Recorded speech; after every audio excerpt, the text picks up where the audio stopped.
You're listening to the Persistence Mastery Podcast to give your communication skills the clarity edge with your host, Paul Leon.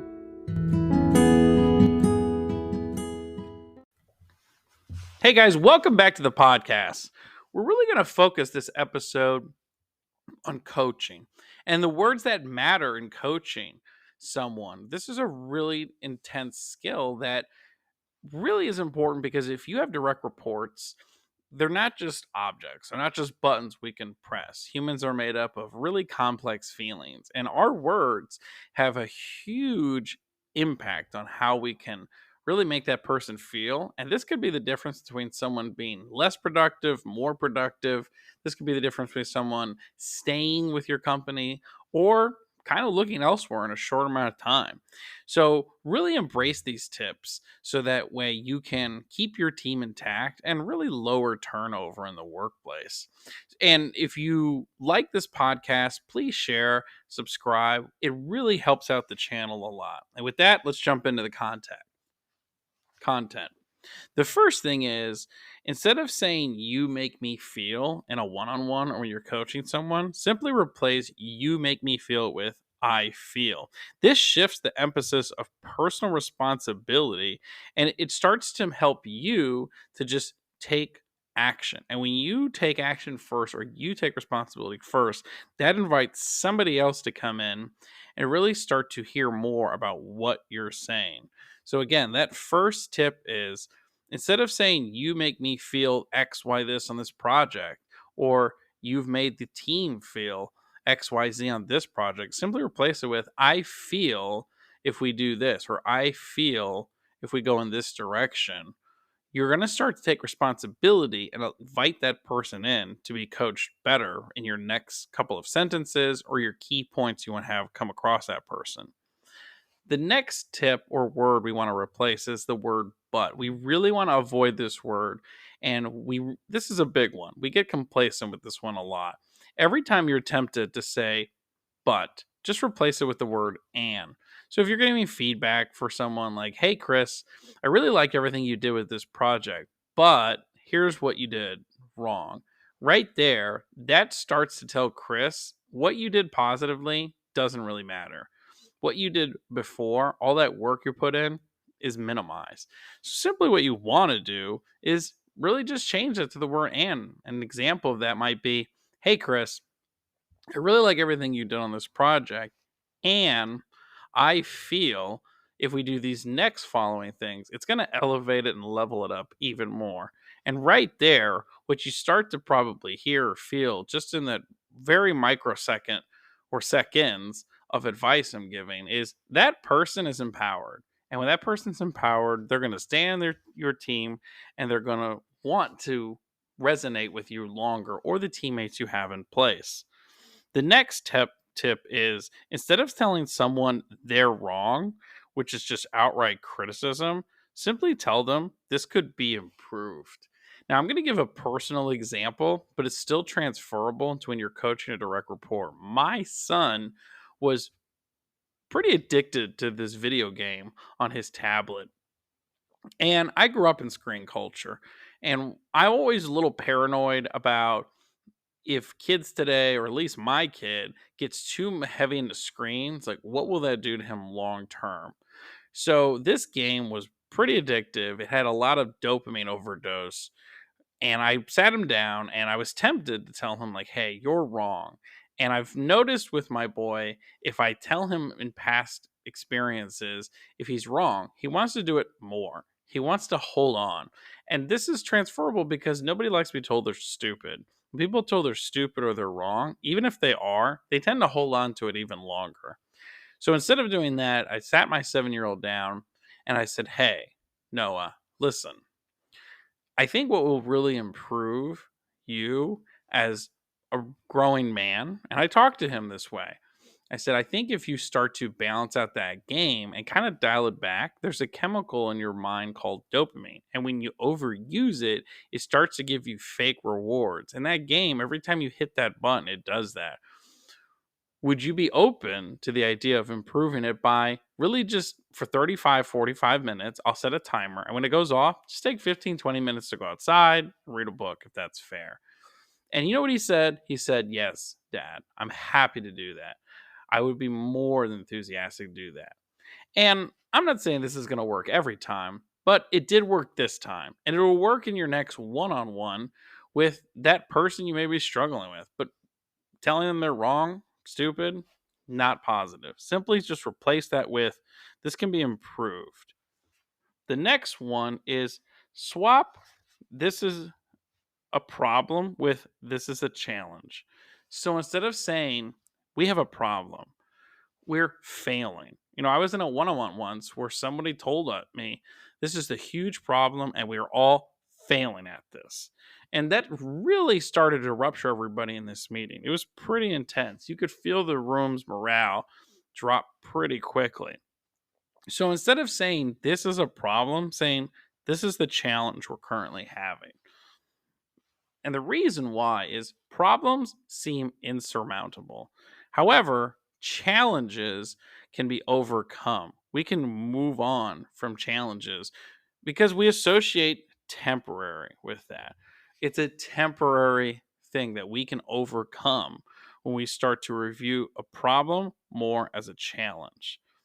The next one is instead of saying whose fault this is or trying to pass blame, simply say, we can learn from this. So again, instead of saying who's at fault and trying to blame that person, simply replace that with what can we learn from this? And the reason that's important, and this is a philosophy I live by, I strongly believe failure is an event, not a person. I want to say that again because I think that's really important. I strongly believe that failure is an event, it's not a person. So even if you're trying to put fault or blame on this direct report or another one, just simply instead of trying to find blame, start to shift the mind and the language to what can we learn from this? Here's what we learned from this experience so that the next time we have this challenge, we can overcome it. The next one we want to change or be really mindful of is you never do this or you always. Those are really big buzz ones. Telling someone you never or you always do this is a big one that can really shift morale in the negative way. Give you an example. I remember a good friend of mine was working at a company and their boss actually emailed him that he always did this. He would write that in the email and he would share with me. Like we would be getting a drink and he'd say, "See, here we go again, always." And he actually ended up leaving that company 90 days later because he always felt like he was the problem and it was never going to really change. So instead of saying never or always to your direct report, simply say it seems like, or hey, I've noticed these things. See, if you start to point direction at it, or at least not directly call them dumb by simply saying it seems like this, or I've noticed this instead of saying always, that's a really positive way that you can start to call out non directly what they need to change. Now, there is going to be some extenuating circumstances where you may have to give a PIP, performance improvement plan, to hold them more accountable if we don't see some really good direction. So, again, but lead with this first. Like, hey, I've always noticed that you don't really clean up the area when you close the night shift. Or it seems like that you haven't prioritized wiping down the counters before you end up closing the store. Can you help me out so I can better understand what's going on and maybe we can learn from this? The next tip is replace I know with I believe or I think. This is big.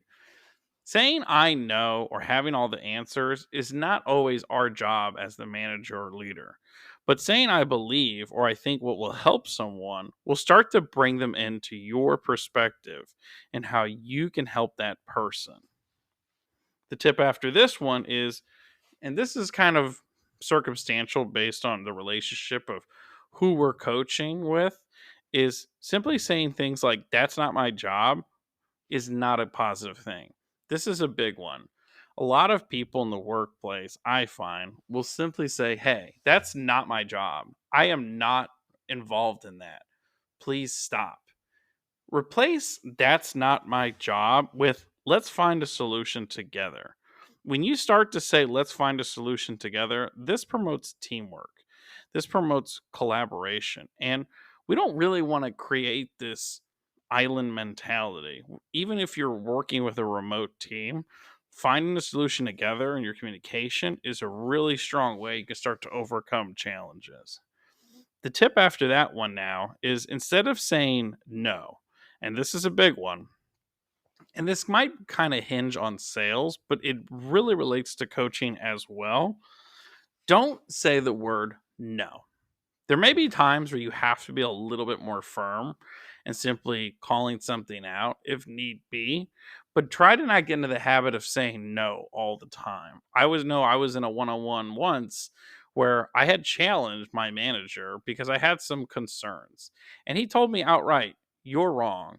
But what he said after was pretty amazing. He said, "You're wrong, and here's why you're wrong." And this was actually pretty exciting to hear.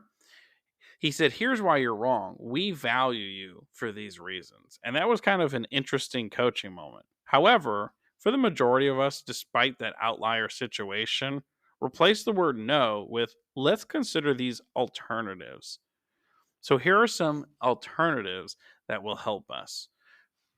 The next one after this is simply not saying "this won't work." Saying, and this kind of hinges on no again. But saying no or "this won't work," we want to replace this with, "how can we make this work? How can we shift things to work together?" See, the biggest challenge I've always seen in coaching and leveling people's confidence up in the workplace is we tend to feel like we need to have all the answers. We tend to feel like we need to be the subject matter expert on every single thing. And in a 40-hour work week or more we work, that's not really going to give you work life balance. We have to empower that individual with certain language in our coaching. And a manager can be a big staple in this. I'm going to give you an example of how a manager I work with did something pretty amazing. And it might seem small to some of us, but it was really important to me. I was working on a project and I was working pretty diligently, and I started to get really worried about, I wonder if it's good enough. So, one of the things I liked about this manager was he encouraged the philosophy that if you don't know something, raise your hand. Because if ever you're working in ambiguity, that can really harm you. And you'll be working in an assumptive type workplace. That is not positive. What you can do is empower that person. And here's what he did.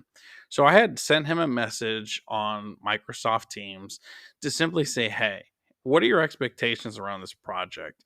Is there something here we need to be aware of? What would you do?" And he had wrote me back, "Paul, if you were the manager, what would you do?" And that was an interesting way of him trying to help me. So I wrote back to him what I would do. I would say, "Hey, I I would expect that there may be some flaws in this, but we can move on from them, and that this is a first draft and we have plenty of time to make improvements to ensure we have a positive outcome on this project." And you know what he wrote back? "There's your answer." So, again, take these tips and give yourself the answers so that the next time you're coaching that direct report or you're helping that individual, you're empowering them to take ownership of their career. And you'll do this when you can elevate your communication skill using more of these positive words in coaching someone.